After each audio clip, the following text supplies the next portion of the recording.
14 নম্বর কোয়েশ্চেন রয়েছে, he asked me have you done your homework. এটা কিন্তু ন্যারেশনের অন্তর্গত। এই যে দুটো 14 আর 15 নম্বরের যে কোয়েশ্চেন রয়েছে এগুলো কিন্তু ন্যারেশন। ঠিক আছে, তো তোমাকে হয় ওরা ডাইরেক্ট স্পিচ দিয়ে দেবে আর আদারওয়াইজ ইনডাইরেক্ট স্পিচ দেবে। কি বলছে, he asked me have you done your homework. তো এটা একটা ইন্টারোগেটিভ কোয়েশ্চেন দিয়েছে যে তোমার হোমওয়ার্ক করা হয়ে গেছে। এবার আমরা কি দেখবো, হি আস্কড মি রয়েছে, যে এটা হি আস্কড মি থাকে, এটার কোনো পরিবর্তন হয় না।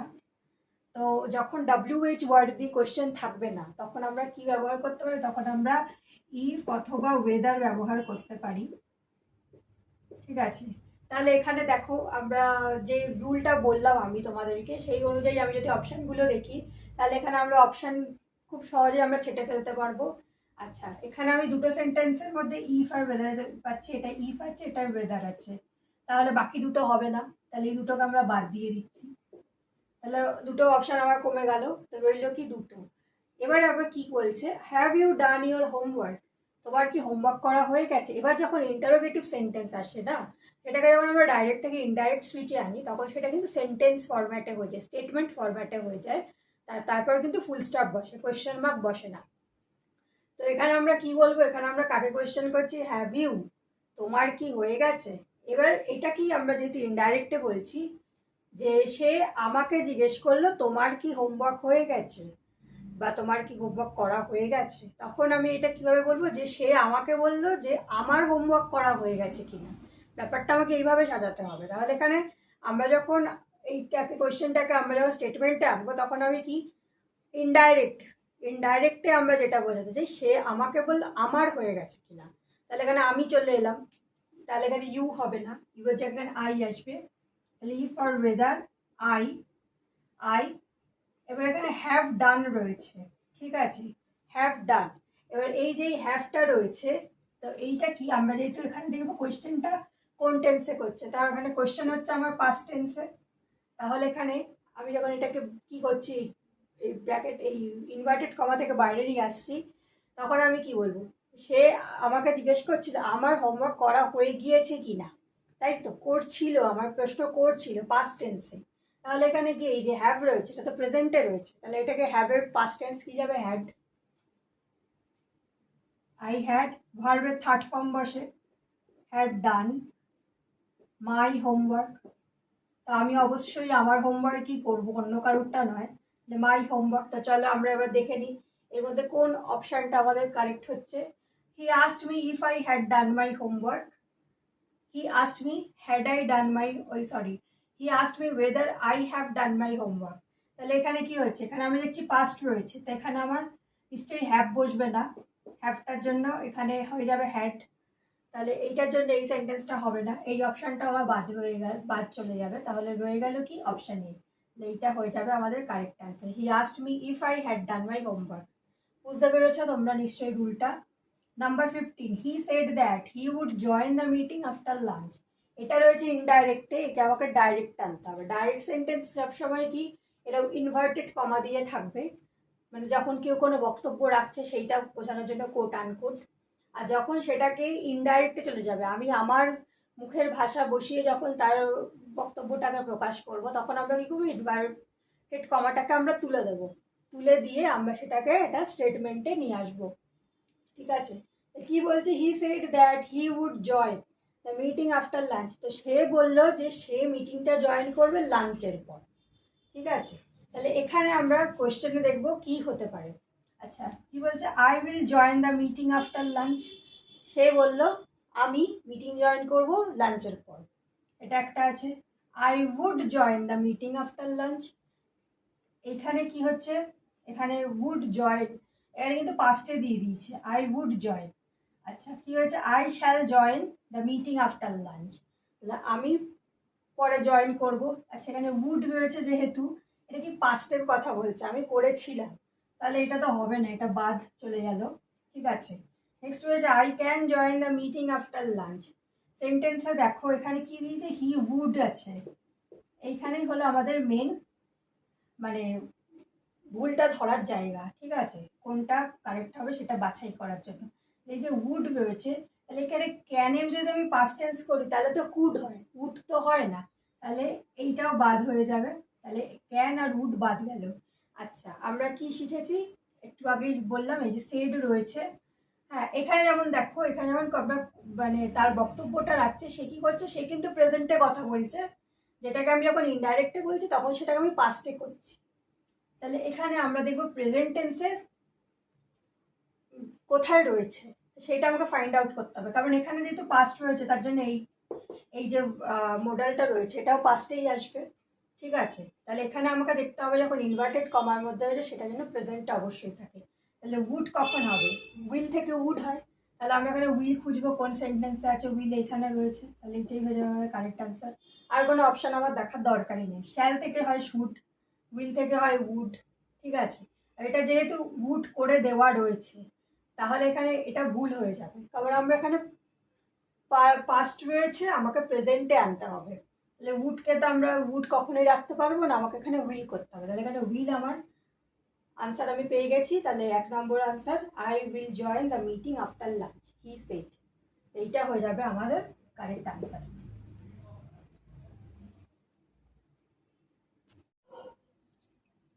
নেক্সট রয়েছে রিঅ্যারেঞ্জ প্যাসেজ, যেটাকে আমরা প্যারাজাম্বেলও বলে থাকি। ঠিক আছে, তো ফার্স্টে কি রয়েছে, এই এই যে চারটে আমরা সেন্টেন্স দেখতে পাচ্ছি, এই চারটে সেন্টেন্সকে তোমাকে সিকোয়েন্স ওয়াইজ সাজাতে হবে। ঠিক আছে, মানে তোমাকে ঘটনার ক্রম অনুযায়ী সাজাতে হবে। কি বলছে, a media strategy was framed based on outreach result.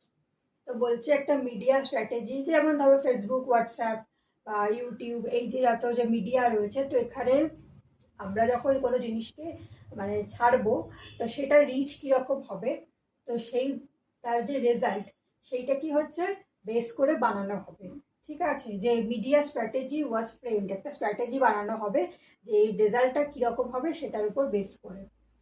2 নম্বর, demographic metrics were tracked from the campaign dashboard. Dashboard মানে হলো যেখানে তোমার ওভারঅল কোনো জিনিস, যেমন ধরো এই ভিডিও বানাচ্ছি, সেই ভিডিওর তোমার রিচ কতটা, তোমার ভিডিওটা কতজন দেখছে, কীরকম কী, সে একটা ওভারঅল একটা তোমাকে কি বলবো একটা গাইডলাইন্স দিয়ে দেয়। তো সেইটাকে বলছে হলো ড্যাশবোর্ড। তো সেখানে কি ডেমোগ্রাফিক মেট্রিক্স ওয়ার ট্র্যাক, তো সেখান থেকে সব কিছু ট্র্যাক করা হচ্ছে যে যে ক্যাম্পেইনটা চালানো হচ্ছে সেই ক্যাম্পেইনটা ওভারঅল কীরকম কী কাজ করছে বা কতটা লোকে পছন্দ করছে সেই বিষয়ে। নাম্বার 3-তে বলছি user interactions were collected across platforms. এই যে প্ল্যাটফর্ম যে বললাম যে মিডিয়াগুলো, এই যে প্ল্যাটফর্মগুলো রয়েছে, তো সেখান থেকে ইউজার ইন্টারাকশন, ইউজাররা কতটা যে মানে কি বলবো কতটা ইন্টারাক্ট করছে, কতটা কমেন্ট করছে, লাইক করছে, শেয়ার করছে, এই যে একটা ইন্টারাকশন, তো সেইটাকে বলছে যে ওই যে ডেটা সেটাকে কালেক্ট করা হচ্ছে ওই প্ল্যাটফর্ম থেকে। লাস্ট রয়েছে analyst segmented users by age and behaviour.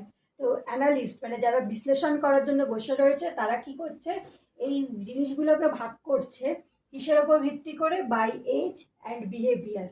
মানে ধরো এই যে ভিডিওটা আমি ছাড়ছি সেটা কোন বয়সের ছেলেমেয়েরা দেখছে বা তাদের তারা কতটা ভিডিওটা দেখছে, তো তার উপর নির্ভর করছে তারপর পপুলারিটি, তাই তো। তো analyst segmented users by age and behaviour, তাহলে বোঝা গেল চারটে সেন্টেন্সের মানে। এবার বলো তোমাকে এদেরকে ঘটনার ক্রম অনুযায়ী সাজাতে হবে। তো ফার্স্টে আমরা কি করব, আমরা ফার্স্টে দেখবো হলো যে কোন ব্যাপারটা থেকে সেন্টেন্সটাকে শুরু করা যাচ্ছে। ঠিক আছে, তো ফার্স্টে এখানে আমরা দেখবো আমরা কিসের ওপর ভিত্তি করে একটা মিডিয়ার জিনিস মানে কি বলবো সেটাকে মানে পর্যালোচনা করব, যে আমার ইউজাররা কতটা জিনিসটাকে পছন্দ করছে, তো সেইটাই আগে আমি দেখবো, তবেই আমি বুঝতে পারবো যে মানুষ সেটাকে পছন্দ করছে কি করছে না। তাহলে user interactions were collected across platforms. তারপর কি আসবে না, অবশ্যই আমি সেটা যখন কালেক্ট করব আমি দেখব যে কোন কোন এজের বা বিহেভিয়ারের লোকেরা সেটা পছন্দ করছে। তাহলে তারপর আর কি রয়েছে, ডেমোগ্রাফিক মেট্রিক্স, আমরা দেখবো যে সে ড্যাশবোর্ডটা কি আছে। তারপর কি আছে, লাস্টে রয়েছে হলো মিডিয়া স্ট্র্যাটেজি।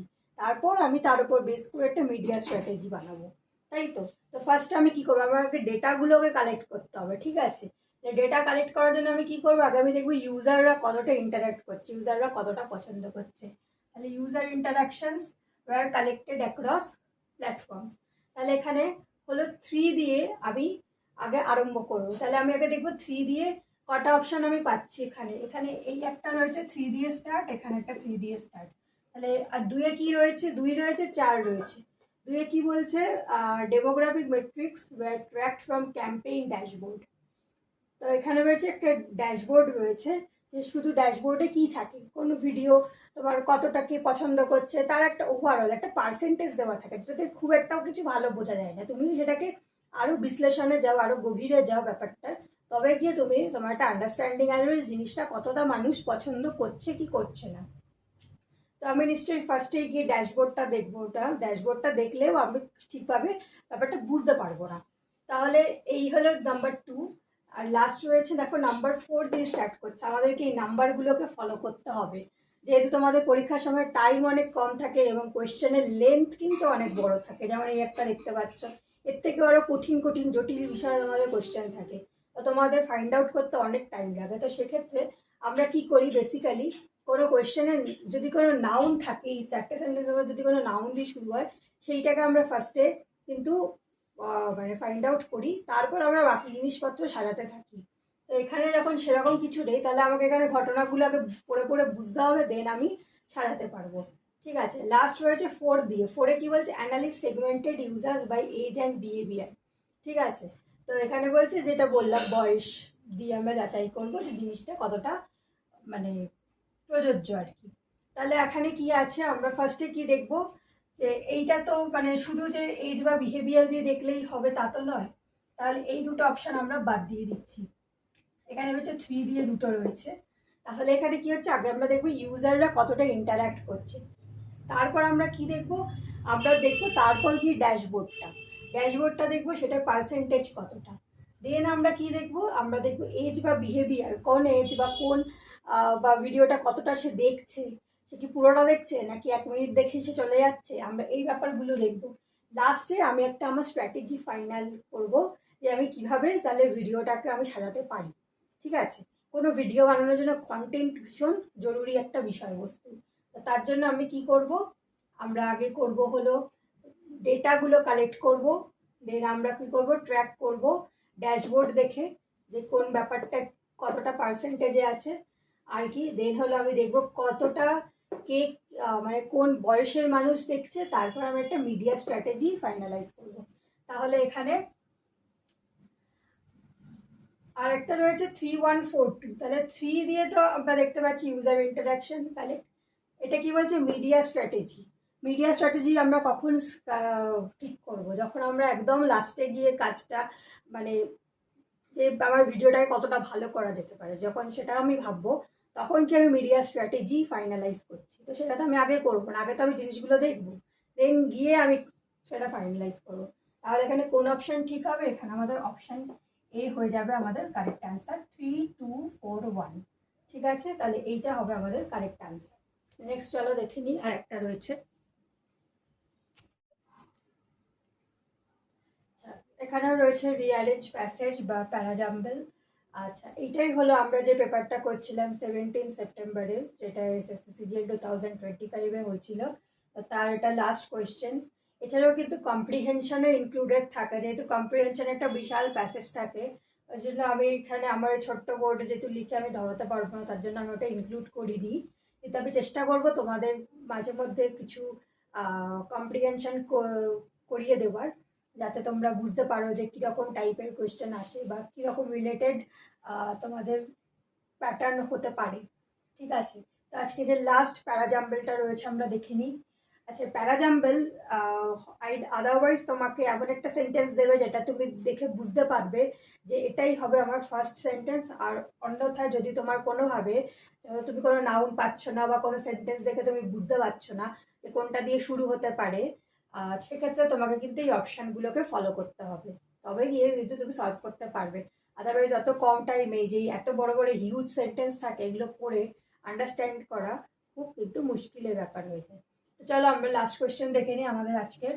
কি বলছে, it is a process that involves a systematic and objective investigation of a subject to discover new facts or to confirm existing ones. তা বলছে এটা একটা প্রসেস যেটা আমাদের কি করছে, দ্য সিস্টেম্যাটিক বা অবজেক্টিভ ইনভেস্টিগেশন। একটা ইনভেস্টিগেশন চলছে কোন জিনিসের ওপর, টু ডিসকভার নিউ ফ্যাক্টস, কোনো নতুন জিনিসকে আরও একটু ভালো করে এক্সপ্লোর করার জন্য সে একটা ইনভেস্টিগেশন চলছে, অথবা যেইটা রয়েছে সেটার মধ্যেই আর একটু ভালো করে একটা ইনভেস্টিগেশন চালানো হচ্ছে। তো এখানে আমাদের সেন্টেন্সটা দেখো কীরকম, ইট is a process, it is a process. তো প্রসেসটা কি, সেটা কিন্তু একটা বড় কোয়েশ্চেন মার্ক। সেই প্রসেসটা কি সেটা তো আমরা জানি না, তাহলে এইটা কখনোই আমাদের প্রথম সেন্টেন্স হতে পারে না। তাহলে ওয়ান দিয়ে কি কোনো অপশান আছে, তাহলে এইটা কাটা হয়ে যাবে। কারণ ওয়ানের যে সেন্টেন্স হচ্ছে ইট ইজ আ প্রসেস, এইটা একটা প্রসেস, কোন প্রসেস আমরা জানি না, তাহলে ওয়ান দিয়ে আমরা কখনোই সেন্টেন্স আরম্ভ করতে পারবো না, তাহলে এটা বাদ চলে যাবে।